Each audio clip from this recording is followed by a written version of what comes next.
Hello everyone, today we are going to learn the virtual environments in Python.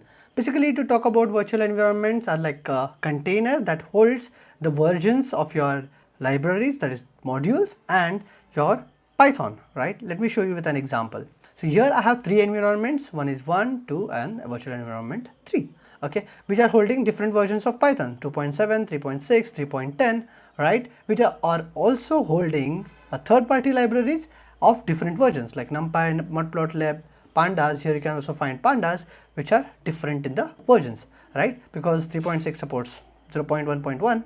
okay, so this is the story of virtual environment.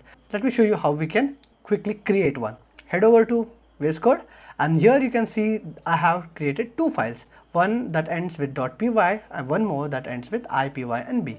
Okay, so .py stands for .python extension, right, and ipynb stands for interactive Python notebook. Okay, if you create a file with ipynb, okay, you will get a pop-up to install extension. Just click on install and then once you have this, you can click here which says select environment or select kernel. Click on that. You can just select another kernel. Okay, I'll just quickly delete this because I had created this a while back. I'll click here, select another Python environment, create Python environment, venv, and then finally select the Python version that we had recently installed, that is 3.12.2. Clicking on this, it creating environment. Okay, installing. Can you see here?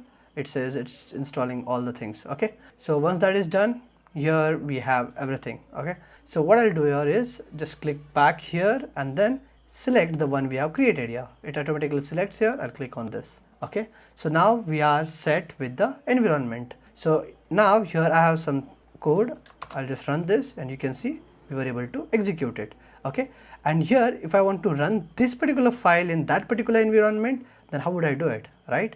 I would just run it and that would do it for you.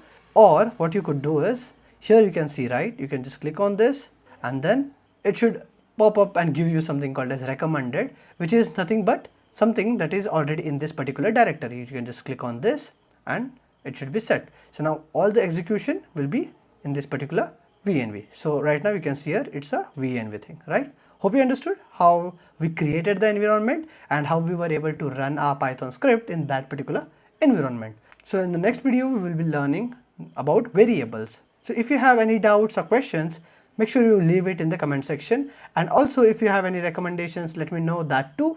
And link to this entire PPT is given in the description. You can visit it and use it for the reference. So let's continue in the next video. Bye.